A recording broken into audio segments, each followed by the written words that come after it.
Welcome into our Wednesday, September 20th edition of the Super Bowl Sports Podcast. I'm your host, Joe Will, joined by my co-host, Tyler. Tyler, how are you doing?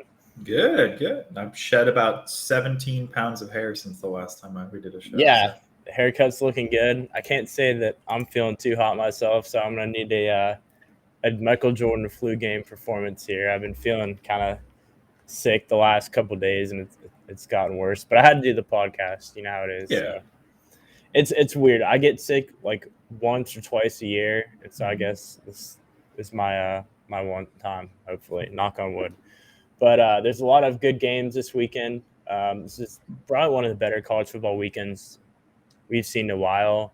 But first, before we talk about the Week 3 games, we're going to recap Week 2, and then also give an update on our picks. So I sat there, I crunched the numbers, and right now I'm 16-14. You're 13-17. We're both not doing too hot. We'll take above 500. We both had great Week 2s, and then not great. Yeah, Week 3 and Week 1 were not kind to us. But starting off with the Bama game, obviously, Bama struggled to beat USF. I kind of want to get your thoughts on that game. Definitely one of the weirder Bama games I can remember. It was really strange, and I hope that if we ever see anyone that isn't Jalen Milroe again, I think Ty Simpson looked okay. Like, I think I could see the vision there. I hope Tyler Buchner is focusing on his career, like coaching after this year, because he looked just like atrocious. I do think that if the game was like truly in danger, like we were down or like tied going in the fourth quarter, I do think they would have played Milroe. I think they would have put him back in. Like, Nick Saban likes to prove his points, and I know that this game was a big like proven point, and there's some rumblings that apparently it was some like discipline thing or leadership thing or whatever it may be. But I do truly think that he's not stubborn enough to like let us actively lose a game. So I think the defense looked great. I think that they looked really good. And whoever is going to be like the DC for, next week, I don't know if you saw that whole thing, Lane Kiffin coming out and saying like, it looks like the assistant defensive coordinator is the defensive coordinator, blah, blah, blah. Whoever it is, they've looked better. And even against Texas, I think they looked really good. They just had to stay on the field so much because the offense couldn't really do anything. Yeah, I agree. I'm not too worried about the defense. Obviously, there were some big plays that we gave up against Texas, but Texas is a very talented team. So, that's kind of happen when you're playing a good team like Texas. But I also agree with your thoughts on the quarterback situation. I think going into that game, Nick Saban wanted to kind of make a point to Milroe by not playing him. Obviously, there were rumors that he was kind of butthurt at practice and wasn't being a great teammate. So I think Nick Saban knew they were going to beat USF. They knew they were going to beat USF by a lot. He didn't think that game would go the way that it did. Obviously, the weather rained away, so it was a very unusual game. But Buchner didn't look great. I thought Simpson did look great, but also he's young, and I don't really think you can justify playing him against Ole Miss, even though you're playing at home. And if Milroe struggles, then you put Simpson in, you just ride with Simpson. But I'm glad that they went back to Milroe, and weirdly enough, it seems like a lot of fans are glad, which is funny. It only took one game of Tyler Buchner and Ty Simpson to make people be like, Milroe's we can go with Milroe. Yeah, I will say one person that I am super low on after last week is Tommy Rees. I think that people made fun of Tua Tagovailoa, right, back in 2018, 2019 for throwing slants and his receivers doing anything. God, I wish we would call a single slant now. We don't have any quick passes in the playbook. Everything is like 10 plus yards downfield. And when our offensive line is being held together with a box of like in a cave with a box of scraps, a la Tony Stark, they don't have the time for these like 20, 30-yard shot plays. They need to call like a quick slant. We have the talent to do it, especially against someone like USF, Jermaine Burton, Malik Benson. Yeah, we don't have any Devontae Smiths, Jerry Jeudy's, right, Jalen Waddles, but we have guys that kind of have similar skill sets that would excel. Like my world for a singular quick pass, it just drives me insane. And Reese also had a problem that watching him, I mean, does he have some good ideas? Sure. But I will also say that there's talk, I don't know how true it is, right? That maybe it's more Nick Saban's offensive scheme and he's not like letting him open up the playbook yet. Whatever it is, he doesn't seem to be able to adapt at all to the players or like what's happening in the game. He seems to have like his plan set in stone, like that's what we're gonna do. Like USF was getting pressure in zero.1 milliseconds on Ty Simpson when he was in there in the game. They wouldn't call a single like wide receiver screen or like quick pass, and it's driving me insane. Yeah, I think obviously the quarterback play has not been great this year, and the offensive line play hasn't been great. But I think the number one problem has been Tommy Reese. I mean, like you said, you have an athlete like Milroe. You have to call plays that are going to put him in a position to succeed. Jaden Daniels for LSU. He's not a great thrower, but the way that they run their offense, they tailor, quarterback design runs, play action rollouts, roll out right, roll out left. Like, you let Milroe be an athlete. And you and I have, I think, said that last week. And it's been kind of something that I've been preaching since the Texas game. Like, just let him do what he does best. Let him be an athlete. And also the offensive line, you've got talented guys along the line, but you also have guys like Caden Proctor who were playing high school football this time last year and are great, phenomenal prospects. But you have to expect a little bit of a learning curve. I think we're forgetting that you have guys like that and guys like Caleb Downs too on defense. There's not a lot of experience overall on this team. So your coordinator on the offensive side of the ball has to make things a little bit easier. And then as the season goes on, maybe you get more complex with the schemes that you're calling, but they need to dumb that offense down so that these players can just go out there and play and not have to think so much. Yeah. And I will say, like, my last kind of thoughts on this is that Nick Saban at the beginning of the year was quoted as saying that he doesn't want to do what he did to Jalen Hurts with Jalen Milroe because it like hurt his development. But know what else hurts your development? Trying to force a quarterback to be something they're not, right? I don't think that making Milroe be a straight up pocket passer is going to help him at all either. I think that playing to his strengths and making sure the reading the defense will come with experience, the being able to make adjustments to the line will come with experience. I don't think that saying like, hey, stand here and try to be Peyton Manning is going to help him at all because he's not. He's Jalen Milroe, right? So, I mean, it's same with like Lamar Jackson or even Jalen Hurts now. They have become better passers over time. And so you can do it. But also they don't try to take away from what makes them special, which is like the fact that they can extend plays, the fact that they can, run the ball as well as throw. So I don't know. I just think it's crazy trying to stand there and make it Peyton Manning when he's not Peyton Manning. He's Jalen Milroe. Yeah, I agree. The best coordinators, it doesn't matter if it's high school, Pee Wee, college, NFL, the best offensive coordinators are the ones that take the athletes they have and adapt the game plan towards them. So we'll see how that goes this week against Ole Miss. Obviously, we'll break that game down when we get to our week 3 preview, but I did kind of want to talk about a couple other games. Obviously, Florida State hung on by a thread to Boston College. I thought they were going to flat out lose the game. Should not have been that close. And Boston College had the stop to get the ball back, and they got a face mask. I think, BC, that had like 18 penalties on the day, and they still almost won, which is, makes you think like, cut those in half. Who knows? Maybe they win that game. They could have won at the very end despite all those penalties. They had a chance to win it. So that was hopefully Florida State's wake-up call. I'm still very high on Florida State, but I was surprised. And we talked about it last show. Anytime you have a week where people are like, these games aren't that great, that's a red flag because some crazy stuff's going to happen, and crazy stuff did happen. Yeah. Well, a bunch of crazy stuff almost happened, right?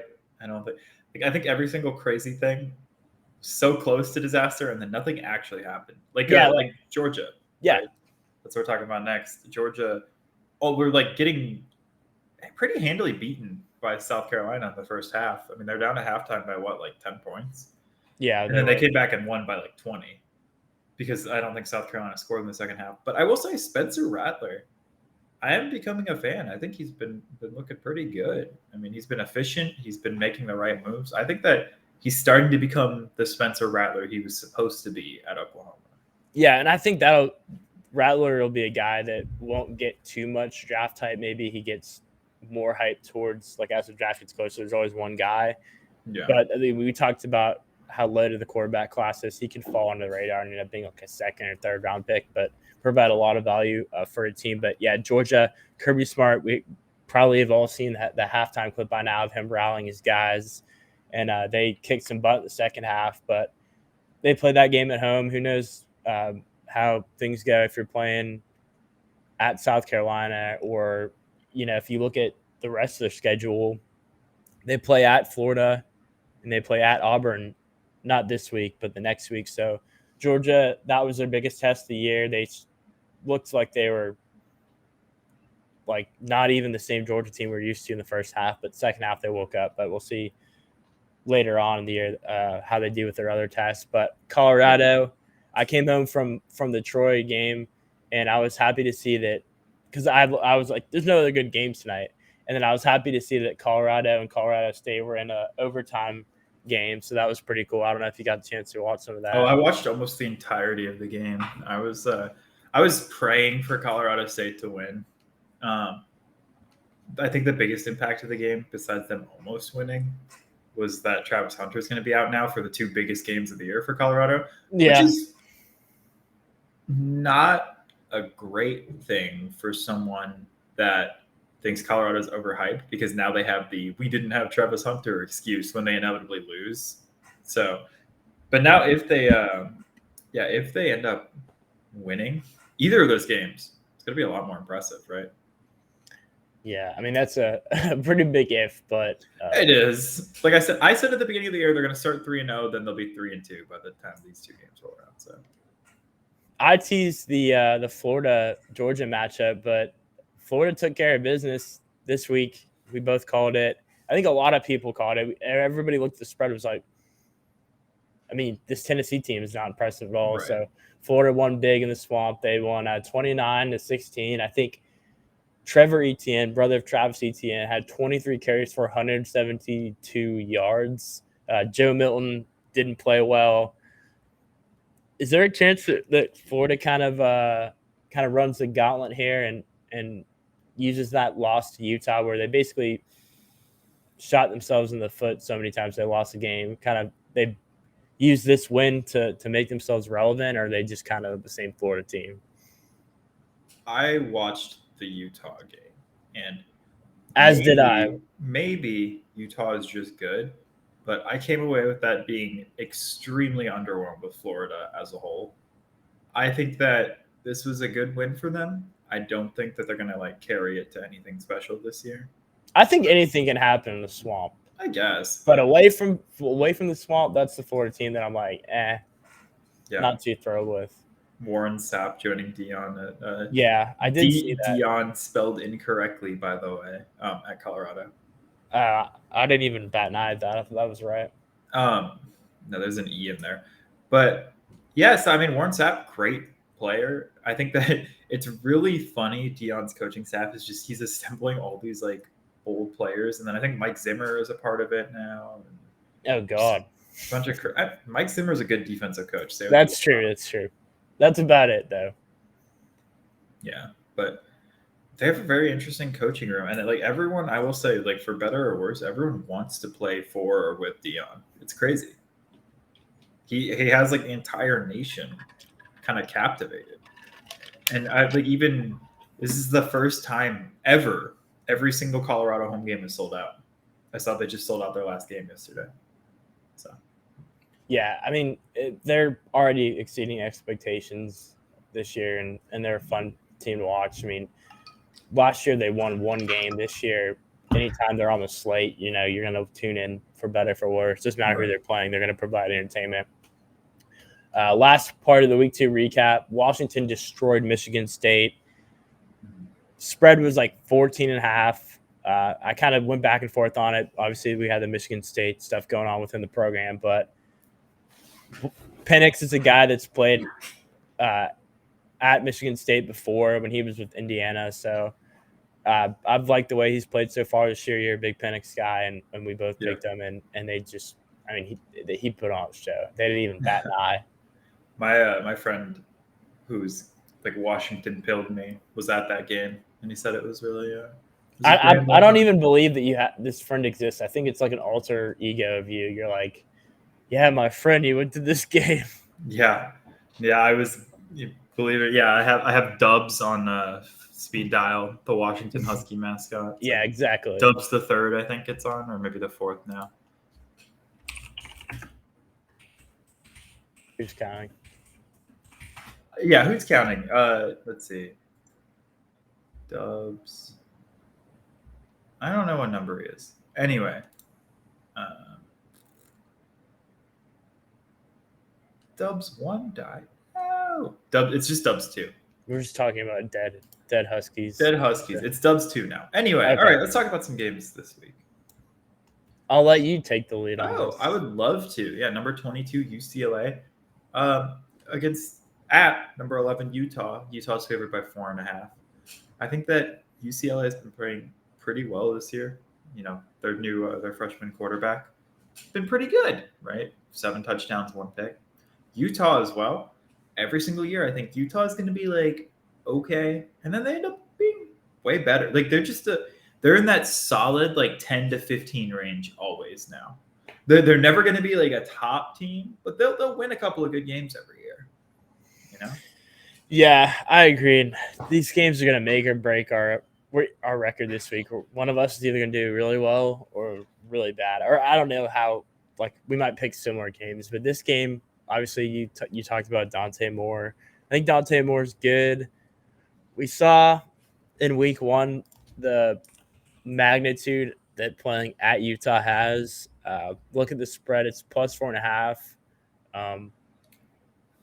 God, this is a hard one to pick. I'm taking Utah to cover for sure. I'm gonna take Utah money line because UCLA makes you nervous. I mean, this is as of right now too. I always tweet my picks out like the day of the games because it could change. But I'm gonna go with Utah money line. I think, like I said, playing at home, and they're always a very disciplined, well coached team, and Chip Kelly teams don't always have that same things said about them, to be honest. And I would know too. 19 Colorado. Yeah. Plus 21 against number 10 Oregon. Plus 21 is kind of crazy, I will say. Yeah, it is. It's a lot of points. I think Colorado covers. I think Oregon wins pretty easily. I think that this game might be like the litmus test for Shedeur Sanders, right? As if he looks good, he's legit, and he could be a first-round quarterback, like, you know, one of the top guys in the draft. This is like the first challenging game. You know, they're going to play USC. USC's defense is really bad, so I don't think you get to gain anything from that. But Oregon has a solid defense. Oregon's just rock solid all around. Mm-hmm. And so I think that, especially without Travis Hunter, their defense is just going to get ate up. But I do think that their offense will be able to keep them within 21. I do think Oregon will win. If they had Travis Hunter, I'd strongly consider them to cover that spread, but Vegas is usually right in these circumstances. And anytime I look at something and I'm like, I don't know about that. You know, you always want to go with Vegas. You talk about this being a litmus test for Shedeur Sanders. I also think that, you know, we said everybody's going to watch Colorado. People like to tune in their games. I think Bo Nix is kind of flying under the radar a little bit. I think this game is going to could be a big game for his, you know, Heisman campaign. Which we've seen, you know, the posters up and the shirts that people are wearing. But this is a game that everybody's going to be watching. It's other than UCLA, Utah. Actually, shout out Pac-12. A lot of these big games are Pac-12 games. Pac-12 is just really good this year, which is really funny because it's not going to be a conference next year. Anyway. Yeah, so they're going out, riding out in the sunset. But Colorado and Oregon's like the game. I think it's at like 3:00, so there'll be a lot of people watching. And I think if Bo Nix, like I said, balls out, I think that his Heisman stock kind of shoots through the roof. But I'm looking forward to this game. I'm going to take Oregon to cover the points, and they're probably going to burn me. But I'm going to trust Vegas and the fact that Colorado has no Travis Hunter and hasn't really played anybody that's a well-rounded team. Yeah. It's number 15, Ole Miss, at number 13, Alabama. Alabama's a 6.5-point favorite. Pete Golding's back. That'll be interesting. We'll see Jalen Milroe officially named the starter after a rough game last week. Woohoo, go Joe. I know this is like your Super Bowl. Nothing would make me more happy than seeing the guy that I've been campaigning for as our quarterback beat up on the guy that I said for every single year that he was here was our bad defensive coordinator. I will say, if Pete Golding has learned nothing, Jalen Milroe theoretically could just run the ball every time he gets it. They will never send anyone to watch him. So that'll be interesting. Or they'll just bring the house on a blitz and the middle of the field will be open. Yeah. So I think that Milroe, I'm hoping maybe this is like me coping, but I really think that maybe like a week off was what he needed, right? It'll be interesting to see. Maybe he's stuck, and I won't put it past them to, if he struggles heavily again in like the first half, playing Ty Simpson for the second half. But I hope that, Milroe did look the best of all the quarterbacks, right? So I think that this will be a good game for Alabama. I think our defense will be solid, like they have been. I think O-line and quarterback are huge question marks, but I believe in the boys, and I believe in Alabama to cover. I'm going to agree with you. And the lines moved a little bit. I think it started at 7.5, went to 7, now it's 6.5. But I think if this game is in Oxford, I'd be really nervous about it. I'm still pretty nervous about it, but I'm going to take Bama to cover the points. I don't really trust Pete Golding. Lane Kiffin, is going to have some fireworks, but the defense, like you said, has been playing well for us. And this is kind of it's a must. Every game from here on out for Alabama is a must-win game. And their schedule is brutal. So if they slip up one time, their season not statistically is over, but theoretically is over. So Alabama's got a must-win game this weekend. Could be a big turning point in the right direction or the wrong direction for the program. Yeah. Kind of similar to another game that we'll talk about later, Clemson versus Florida State. Big turning point game for Clemson as well. But, yeah, Ole Miss not going to cover the points. Alabama will cover. Get your popcorn ready. Yes. All right. Oregon State, favored by 3 points against Washington State.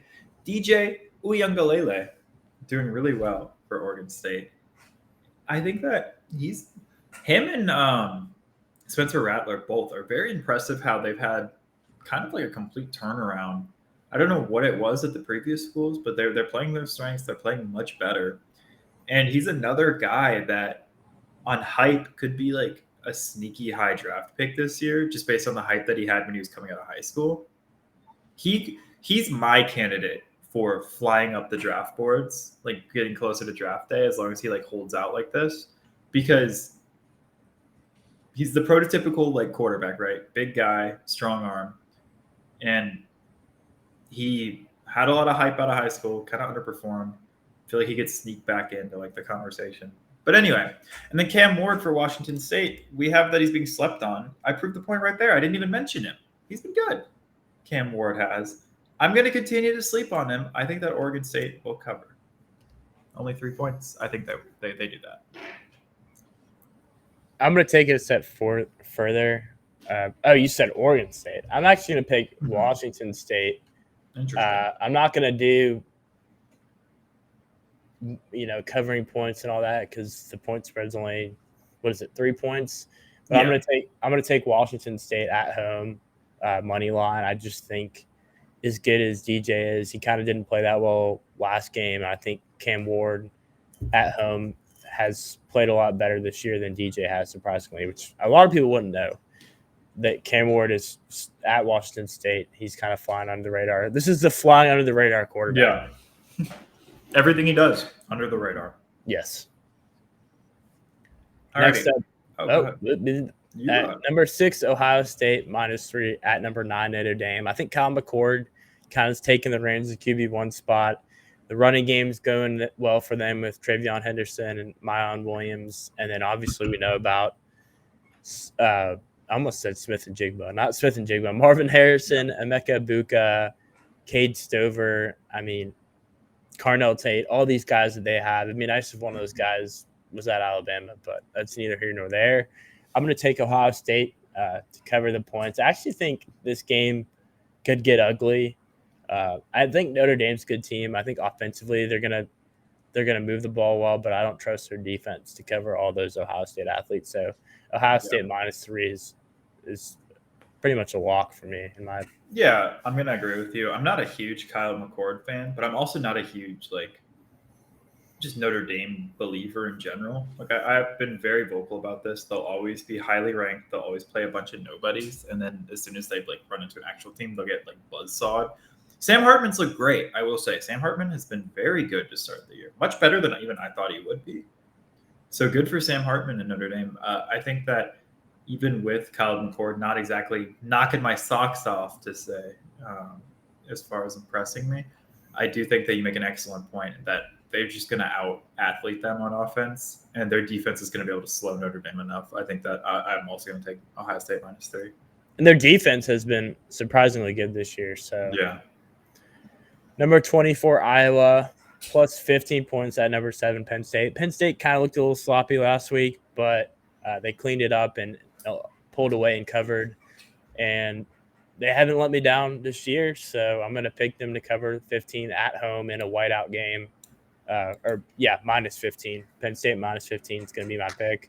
Cade McNamara hasn't been that great this year. I know their offense is better. They're actually putting up more than 10 points a game this year, but I think Penn State is going to have that Beaver Stadium is going to be packed. And so I think they're going to beat Iowa pretty good. I think that Penn State wins. 15 points is a lot. I don't think Iowa's good, right? I mean, they're 24. They're ranked right now. They're not going to be ranked after this week. I don't think they're great, but 15 points, man, is a lot. You know what? I'll ride the hype train. I'll go with Penn State covering. Cade McNamara. He's at Iowa now, right? Like you said. Yeah. So he never really impressed me at Michigan. Hasn't really impressed me. Iowa's offense as a whole has just been completely lethargic for the past 20 years. So I'm taking Penn State. I believe in them. Drew Aller season. Let's ride. Let's ride. And those are just the ranked games. So like we said, those are 6 games between ranked versus ranked teams, that's crazy. Any one of those games, like Iowa, Penn State in a normal weekend would be a solid primetime game. And then we've got these 4 other games that I think can also be big ones. We've got Arkansas plus 17.5 at number 12 LSU. I'm going to let you go with this one because we both took Mississippi State last week and they just gutted us. It was plus 10. I was like, oh, plus 10. This should be easy. Yeah. So Arkansas is coming up off their own loss to BYU of all teams. So I'll let you lead with this and to kind of see how I feel after I hear your thoughts. Every time KJ Jefferson gets brought up, I'm a noted KJ Jefferson hater, right? He reminds me of a Joe Milton, big arm, athletic dude, not really a great quarterback, right? I've never been super impressed by him. I think that Jaden Daniels, I like Jaden Daniels a lot. I always have since his freshman year. That being said, I'm going to take Arkansas to cover. I think that LSU's coming off a big win. I don't know if they're going to be able to ride that momentum against another team. And Arkansas is always they're good for 1 to 2 weirdly competitive games every year. They are, no matter how good they are. And so I could see KJ Jefferson just going off for one game and then it's not like they have a bad team either. So I mean, Arkansas plus 17.5 was kind of my thoughts, but I just want to see what you thought. Obviously, Jade Daniels, Malik Neighbors, those are 2 guys that I think Neighbors had 200 yards last week receiving. He's so good. Did you see sorry to derail you. Did you see I'm sure you did the tweet about the Alabama walk-on neighbors. Yeah, I did. He was like number 7 on the draft boards because they just were like, oh, put neighbors on the list, and then Yeah, somebody got fired for that. Hopefully not, but probably, or at least had a stern talking to. But yeah, we're both right. Arkansas plus 17.5. 17.5. Sorry for that. Auburn plus 7.5 at A&M. This is tricky. Auburn is somehow second in the SEC West. I'm gonna go with A&M because, I mean, they're playing at home, and I know they got beat pretty handily by Miami, but their offense still put up points, and I trust their defense at home against Auburn, who I do not trust at all. So I'm not going to mess with the points, but I'm going to go A&M money line. Okay, I will agree with that. I think that he hasn't been asked to do too much, but Peyton Thorne, like I remember seeing a bunch of Auburn fans going like, "This guy's really good." Blah blah blah. He has not been doing anything special. No, and I just A&M at home, right? The 12th man or whatever. So I believe in Jimbo, just once. A&M's another team I talked about, like Notre Dame, always being really high ranked and then continually just disappointing every year. A&M's been like that. Multiple top 5 recruiting classes with nothing to show for it at all. Yeah. I'm picking A&M at home though. I think that they cover. Actually, I'll. Oh wait, oh shoot, I don't know if they'll cover because 7.5 is a lot. I'm picking A&M money line. Okay, yeah, we're both being conservative with A&M. Yeah. And then the last two before we head out of here, number 4, Florida State minus 2.5 at Clemson. I don't think Clemson's a bad team, but like I said, I'm very high on Florida State's offense. Keon Coleman, Johnny Wilson, all the other weapons they have, Jaheim Bell. This is kind of, I have it on here as a transfer portal team game versus the team who's anti-portal, which is funny. I feel like you can make a t-shirt out of that. Keon Coleman, Jaheim Bell, both focal points of that offense, both from different schools. Dabo's been adamant that, he doesn't need to go out and get guys from transfer portal. So we'll see how that works out for him. This is kind of, like I said earlier, a get-right pivotal game for Clemson. Mm-hmm. And even though they're playing at home, I look at this game and I'm like, Florida State minus 2.5 just seems like way too low. I mean, I would take them 5.5. So I'm going to take Florida State minus 2.5 to cover. So the only reason I do not trust Clemson. The only reason I could think of Florida State only being like minus 2.5 is if Jordan Travis is more banged up after last week than they let on immediately, right? Because, I mean, I don't know if you watched the whole game, but he got hurt at one point and came out of the game and then came back in and finished the game, but didn't really do that much after. If he's hurt, I could see it being a closer game. That being said, this show is the hall of quarterbacks that have disappointed Tyler, and Cade Klubnik's right on that list. I think that he was supposed to be much better than he has been. And while we're talking about players as well, whatever happened to oh my gosh, give me 1 second. That's my elevator music while I look up his name. Freaking, oh my god, my brain is just fried. I'm so sorry. I should have had this prepared.